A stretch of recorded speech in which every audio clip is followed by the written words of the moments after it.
सबसे पहले इस धरती पर प्रजापति ही आया था। और मेरे प्रजापति भाइयों, वही सबसे पहला वैज्ञानिक है जिसने किस चीज का आविष्कार किया? जिसने कुंभ का आविष्कार किया था, जिसे हम सब लोग घड़ा कहते हैं। कहीं कहीं पर इसे गगरी भी कहा जाता है, अलग अलग नामों से पुकारा जाता है। लेकिन जब पहली बार बना था तो इसका नाम कुंभ पड़ा था। हरिद्वार से 6 किलोमीटर दक्षिण की ओर जो कभी राजा दक्ष की राजधानी का नगर था, जो आज भी गलखंड के नाम से जाना जाता है, जहाँ कुंभ परवी पड़ती है, ये भी कुंभ से ही शुरू हुई थी। और गनखल के रहने वाले एक प्रजापति को भगवान विष्णु ने अपना चक्र दिया था, जिसका उसने अपना चाक बनाया था। और भगवान शंकर ने अपना त्रिशूल, अपनी पिंडी दी थी। पिंडी पर उस चक्र को रखा था और त्रिशूल से उसे घुमाया था। और मेरे प्रजापति भाइयों, भगवान ब्रह्मा ने अपनी जनेऊ और अपना जल का भरा कमंडल दिया। कमंडल में जो जल था उससे मिट्टी को गीला किया और उस जनेऊ से कुंभ को काटा था।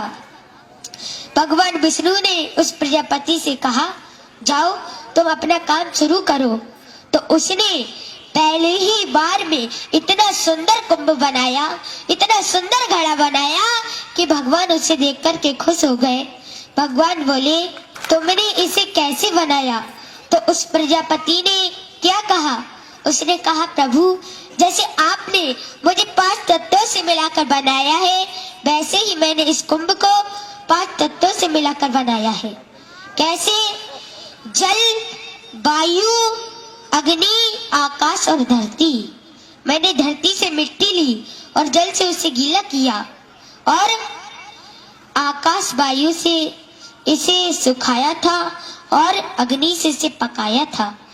भगवान इतने खुश हुए कि उन्होंने एक सुंदर सा हार अपने हाथ में लिया और उसको बाहर के डाल दिया।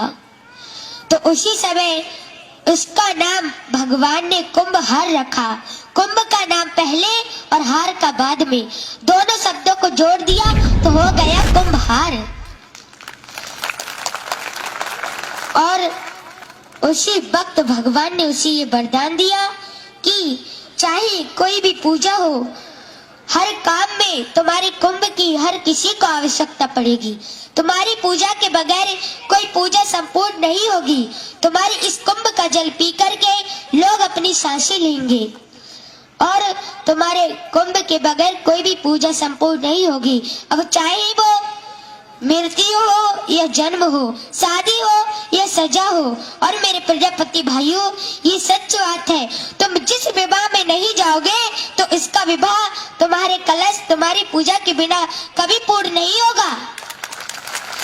इसीलिए आप जरा सोचो, आप कौन हो? फिर भी आप भिखारियों की तरह जी रहे हो। अरे आपको नहीं मालूम है आप कौन हो?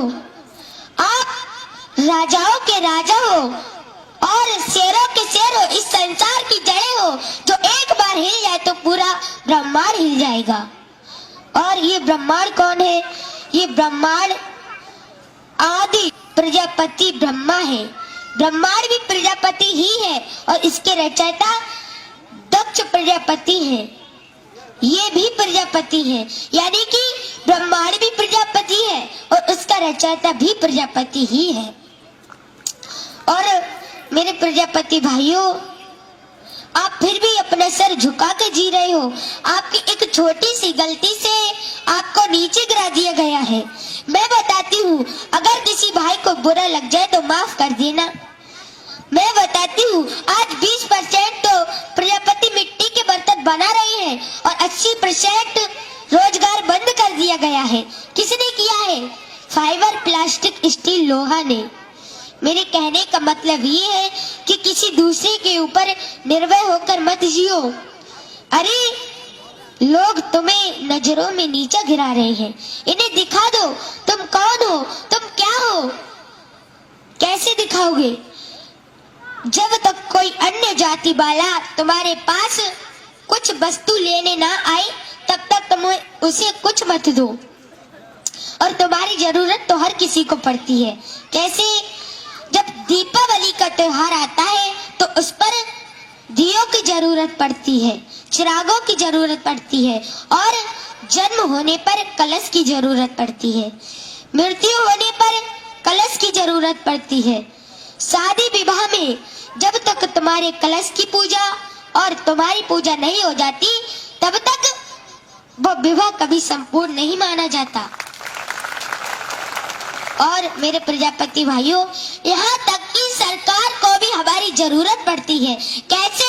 तो जेल में कैदी होते हैं जो जल पीते हैं ना, वो इसी कुंभ में पीते हैं, इसी कलश में पीते हैं, इसीलिए उनको भी हमारी जरूरत पड़ती है।